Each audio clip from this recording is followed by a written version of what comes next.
up, everybody, and welcome to another edition of On a Couch Talking Sports. As always, I'm Robbie. This is Kyle. Glad to be back. Actually, we've been gone for a couple weeks, but it's good to be back. And tonight, first of all, I want to introduce a very special guest. This guy is a good friend of ours and a good friend of the show.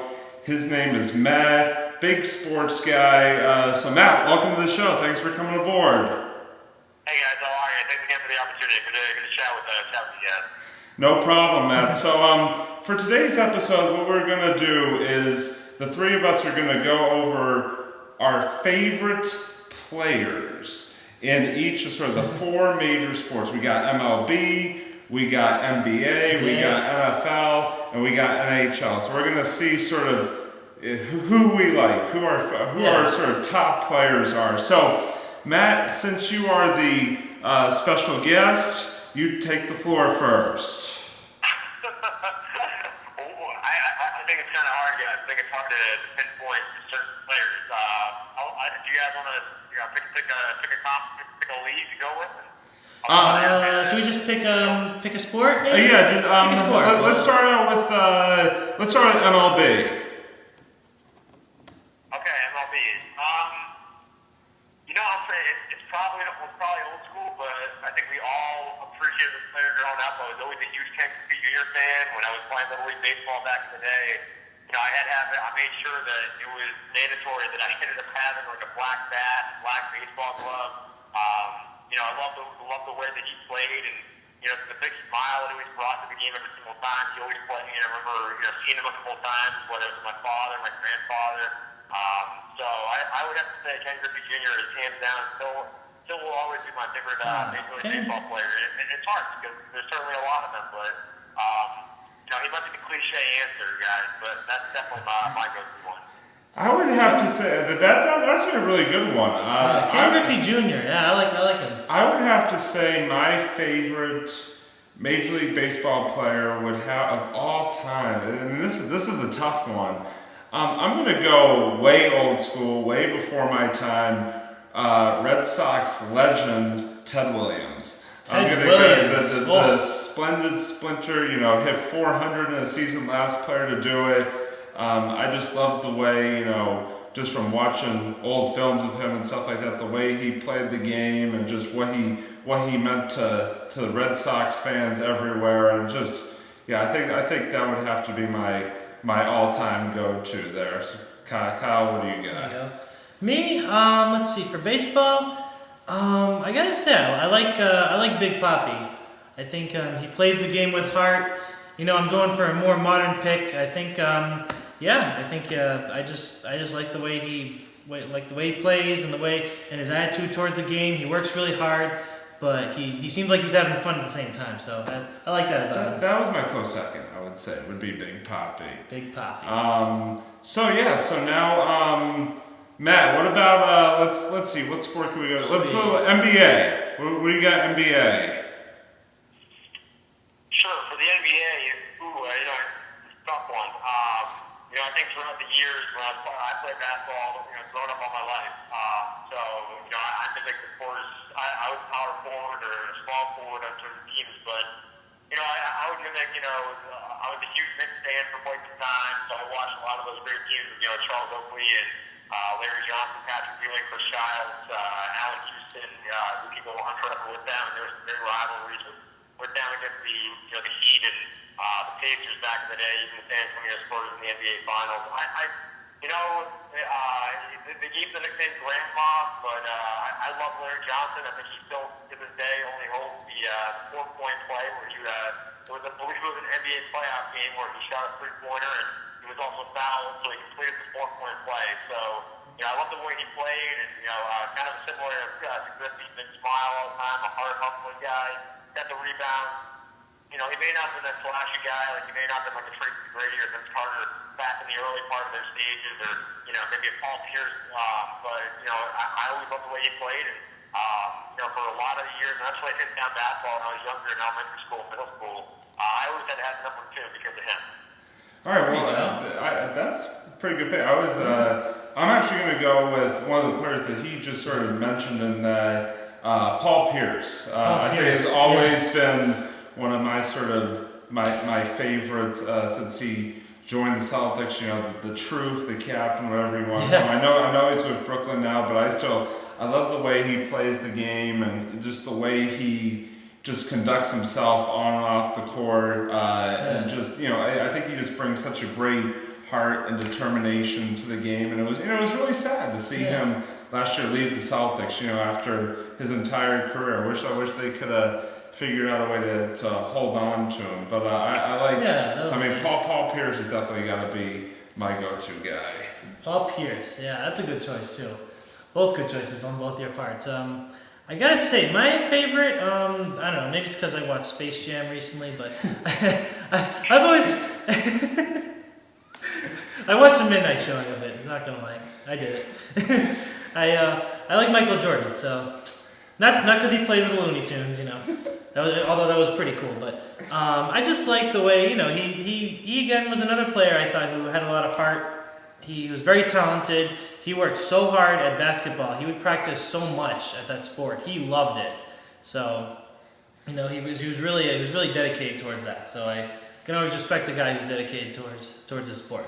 Matt, even though he went off to baseball a little bit, that's okay. Matt, what was your opinion of Space Jam? We both like it, but what was your opinion of it? I think you can't go wrong with Space Jam. Certainly, I'm wondering when you guys are going to do your top 5 to top 10 sports movies. I think we did one. We did that a little while ago. If you look, we did our top 5 sports movies. I think you might have had Space Jam in there somewhere. I feel like we fit it in somehow. I mentioned it somewhere, yeah. But good. I think you can't go wrong, obviously, with Space Jam. A classic movie, and definitely a top 5 basketball movie, I guess, in my mind. Definitely.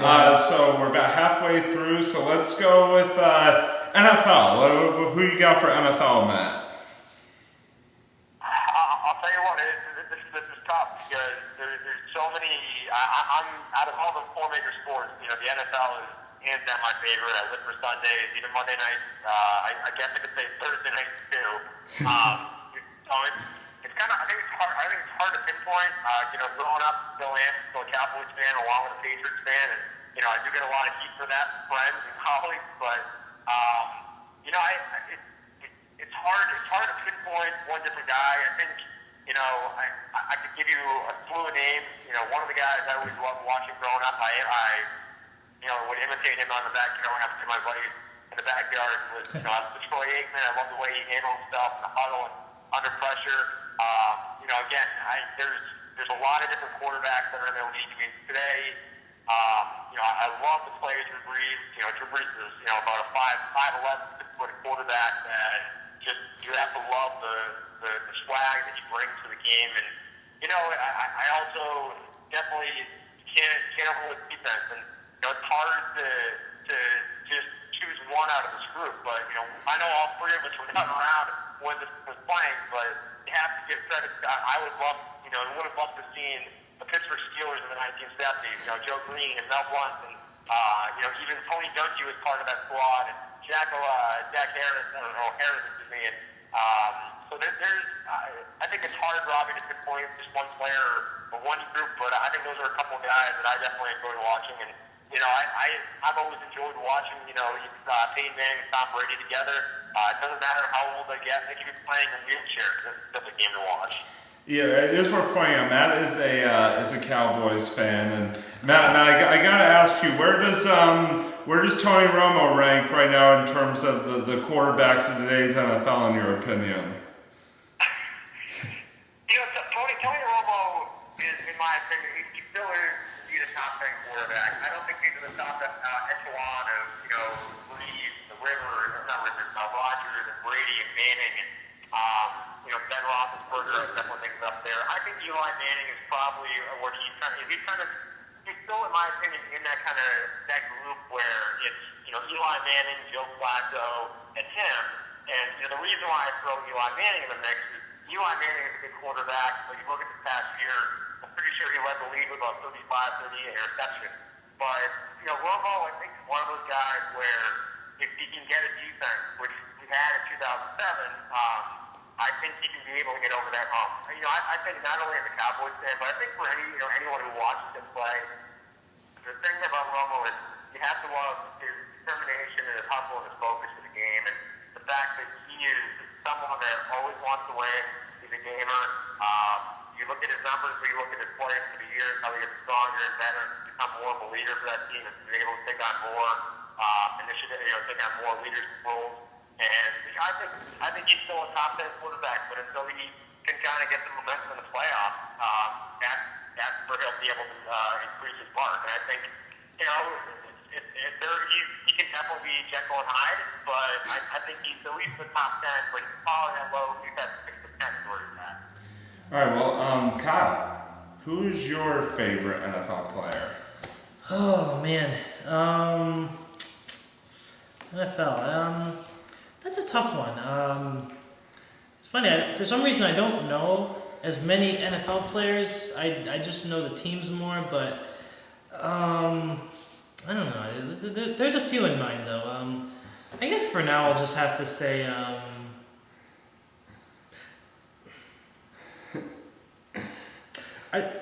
I like Teddy Bruschi when he was on the Patriots. I thought he was cool. Good one. He's a big guy. I can relate to him. I played football. I played his position, tackle, and everything.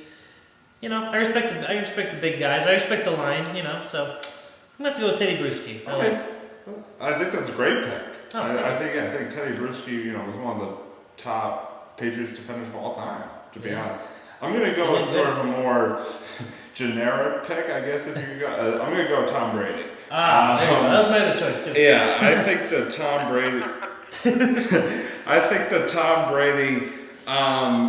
Is, and obviously Tom Brady, the last couple of years has had his struggles. I don't think there's any denying that, but I think the fact of the matter is that he's still one of the top quarterbacks in the game today. I mean, for a guy, that was a late round pick out of Michigan to in his first year starting to win a Super Bowl, he basically turned the Patriots into, one of the top teams in the NFL that they are today. And they weren't like that before that, right? No, they're not. Every single year, it's like, you saw the year he got injured, they did well under Matt Castle, but they missed the playoffs. And I think Brady is definitely just one of those quarterbacks that, is just, he manages the game so well. Yeah. He's just a great passer. I know he can't run all that, all that well, but he's just so great directing the game. He's kind of like, in some respects, Peyton Manning. I think Peyton Manning might be a little bit better at him at sort of directing the game, but I think Brady still is, just his game management and stuff like that is just so good. Yeah, I agree with that. I think he's just, he's going to be for years to come one of the top quarterbacks in this game.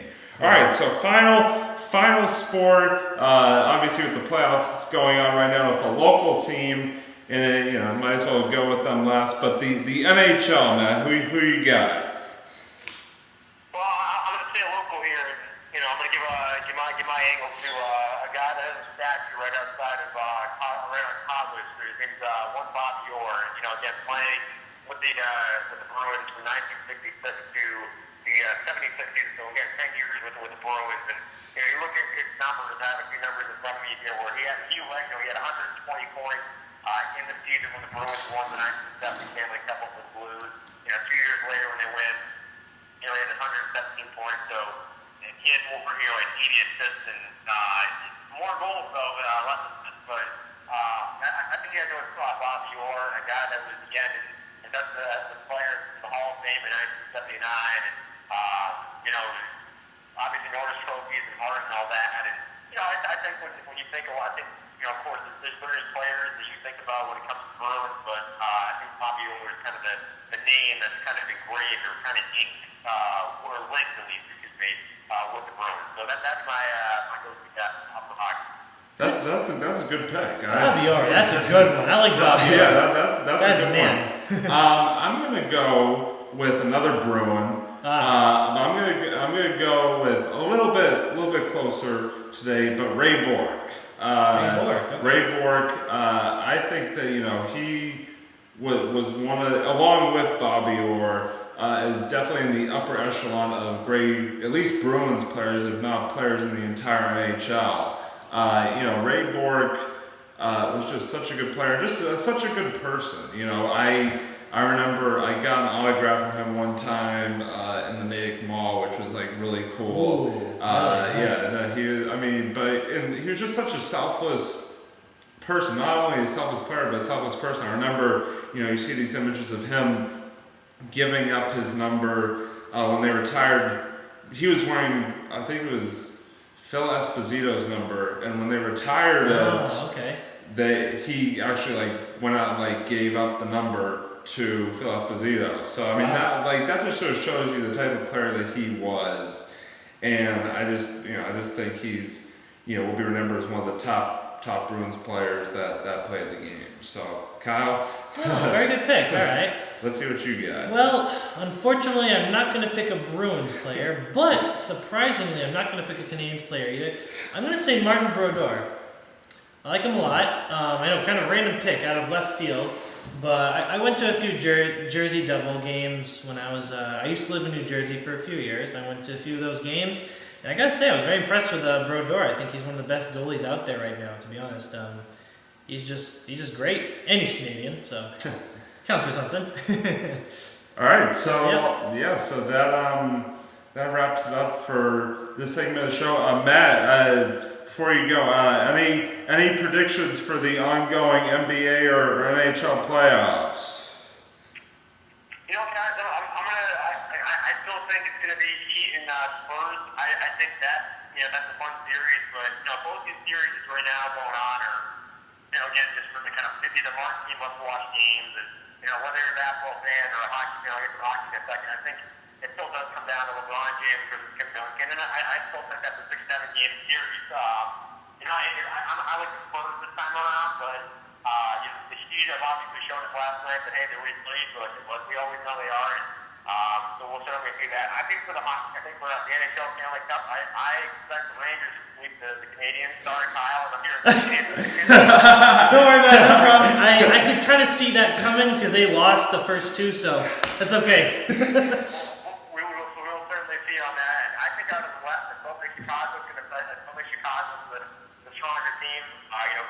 Not nothing against Johnson Quick, being a UMass guy, and a football village guy, but I think it's going to be Chicago, New York, and the final.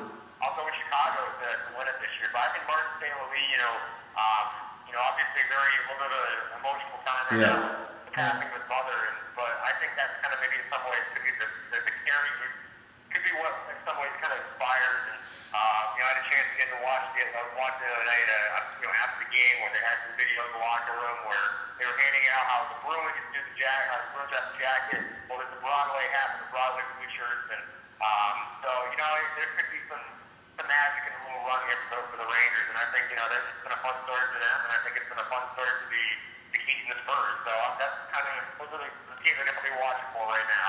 Matt, before I let you go, one more question. Being that you have done some sports commentating, what are your thoughts? We're talking about hockey. What are your thoughts on Jack Edwards? Jack Edwards has done a really, he's an animated broadcaster. I think, from what I've learned and from what I've watched, I think everyone needs to kind of have their own persona, and I think that, I think hockey's kind of sport where there's a lot of raw, a lot of excitement, there's a lot of up and down play in sports, and, you listen to national guys, listen to local guys, and sure, we're always we might want to focus on someone or here and there, but I think Jack Edwards makes the game exciting, and, he's certainly, gets the ramped up, and, I think in some ways when you're watching the game, or, if you're at home, and, maybe it's just sitting there and maybe not, kind of fully, not paying so attention, or, you're just kind of watching the game flow, you can learn a lot from him, and I think, he makes the games enjoyable, and he's an animated guy, and I think, again, like I said, I think you want to be a broadcaster, you want to kind of create your own persona, and he certainly has established his own. All right, well, Good Matt. insight there. Yeah, definitely, Matt. We really do appreciate you coming on with us. I know you're a very busy guy, but thank you for taking the time, and hope to get you on in the future. Thanks again. Absolutely, yeah. Thanks again so much, guys. Have a great rest of your night. Appreciate it. All right, Matt. Take care. Yeah, we're going, buddy. All right. All right, that is Matt. You can check him out at noontime.sports.com. That is his blog that he runs. A really good guy. You can also find him YouTube, Facebook, Twitter. This guy deserves. Matt. Social media. Matt deserves. If you can follow him, he deserves it. He's a great guy, and again, we appreciate it. So now, Good kid, very skilled sportscaster. Is that the right word? yeah. Okay, that's what we said. No, you're on the money there. Sportscaster, yes. So now we're going to move on to our monologues, and for mine, it's not as much a monologue as it is not a lament, but just something among that. I actually, for my monologue, I have to give a nod to the apparent Mr. NHL predictor extraordinaire, Kyle, because if you remember back in our walk episode, hopefully I was still on camera there, if you remember back in our walk episode, he predicted that the Canadians would beat the Bruins in 7 games, and as we all know, the Canadians did beat the Bruins in 7 games. So Kyle, I want to shake your hand and congratulate you. Job well done. And Bruins, next year you better win a cup, because that's the only way you're going to make up for that defeat when you had them up 3 games to 2 and you let it slip away. Anyway, before I go on a completely big rant, Kyle, you got anything for us tonight? Oh man, not a lot. Just wanted to say about the show where I'm gonna move myself. I'm moving to a new house. Yeah, that's So this is actually we're in an empty room right now, so this is probably why you can hear the echoes. So I'm getting settled in here. This room smells like paint, I kid you not, but it's awesome. So we'll be getting a new couch, a new location, because the first location you saw, the location you saw in the first episode, that's gonna be gone. The apartment that I was in, it's not there anymore. It's we sold it, or I sold it. So I'll be here in this house. This will be a new location. We as in my family and I. Yeah. We as in my family and I. So I guess we should really point that out. We are actually not on a couch this time. Yeah. We've been on the floor this entire time. There is no couch. If I try to leave, I'm going to go like this. No. But we obviously should be back on a couch next time, as Kyle said. Him and his family are completing a move right now, and the couch has not been moved in yet. So that'll come later. So we will be on a couch next time. I can promise you. But it'll be more couch, less echo. I promise. I hope so. Yeah. But anyway, we hope you all enjoyed the show. As always, want to thank Matt again for joining us tonight. Really appreciate having him on. As always, for Kyle, I'm Robbie. Thanks for watching this edition of On a Couch Talking Sports. We'll see you next time.